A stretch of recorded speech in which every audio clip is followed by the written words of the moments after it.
kadib qarax sababay dhimashada gudoomiye xigeenkii dhinaca amniga iyo siyaasadda maamulka degmada Maxaas ee gobolka Hiiraan iyo dhaawaca 3 qof oo kale oo shalay ka dhacay degmada Maxaas ee gobolka Hiiraan ayaa ciidamada amnigu waxay saacadihii ugu dambeeyay howlgalo baaritaan ay ka sameeyeen xaafadaha degmada Maxaas ee gobolka Hiiraan iyo deegaanada hoose ee degmadaasi sida uu sheegay gudoomiyaha maamulka degmada Maxaas ee gobolka Hiiraan Sheekh Cabdiraxmaan Cilmi Cawaale oo qadka telefoonka kula soo xiriiray muuqaal baahiyaha Som News TV waxaana uu sheegay in howlgalladaasi ciidamada amnigu ay ka sameeyeen degmada Maxaas lagu soo qabtay ilaa 3 qof oo qaarkood looga shakiysan yahay inay ka dambeeyeen qarax ximiine ee shalay ka dhacay degmada Maxaas asigoona sheegay in dadka la soo qabtay howlgalladaasi ay baaritaano ay ku wadaan cidii lagu helay inay ka dambeysay qarax ximiine ee ka dhacay degmada ee sababay dhimashada gudoomiye xigeenkii dhinaca amniga iyo siyaasadda maamulka degmada Maxaas ee gobolka Hiiraan Cabdirashiid Cusmaan Cabdi iyo dhaawaca 3 qof oo kale cadaaladda la marin doono cidii lagu waayana dib loo siin doono xuriyadeeda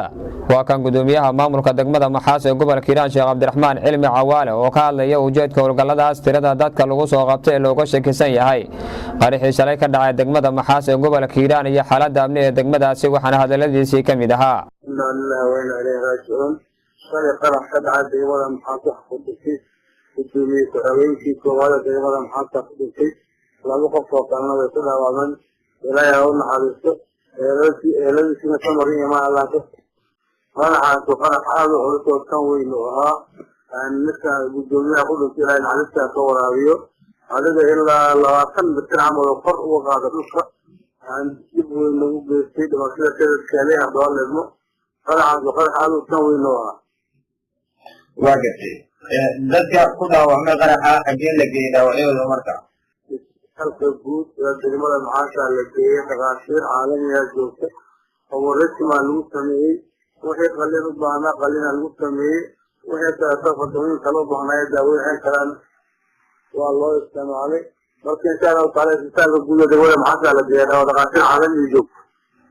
waxa baabaan laga sitaa howlgallada ciidamada ay ka wadaan degmada Maxaas ee waaxigeeda degmadu howlgallo ballaaran ay ka wadaan adiga shalay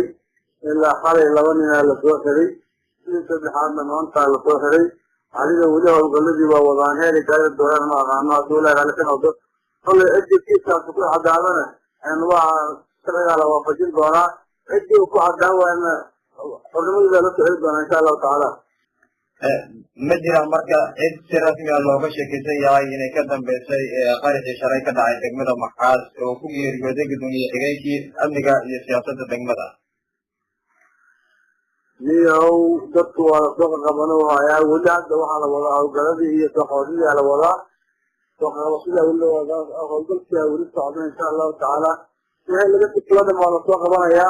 kabacdana ka kasbaynaya cidii ilaahay dadku ku noqotay ku cadaatana كل معناها واجب كل هي داعتي كعدي وعدا واجب حرمة لو تهلنا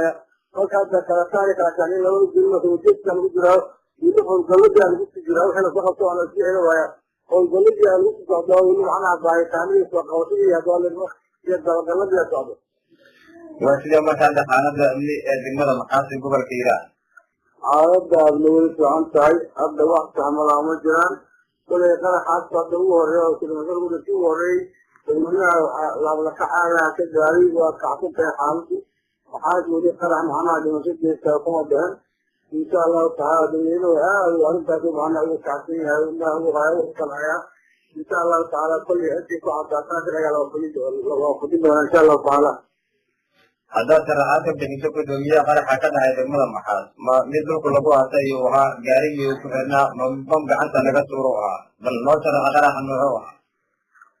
qaraxaasi qarax dhulka lagu aaso waa meelo jaadka lagu cuno oo suuqa jaadka gacaawadiisa qaraxaan qarax ka horeeya ka dhacay suuqa jaadka adiga suuqa jaadka macnaha meeshii si hore ka dhacay meel ku dhow mid adiga 16 talaabo ama jeena qaraxaan ka dhacay qarax dhulka lagu aaso waa qarax dhulka lagu aaso Khalid Maxamed Ismaaciil Kacse telefishinka caalamiga Somali News Beledweyne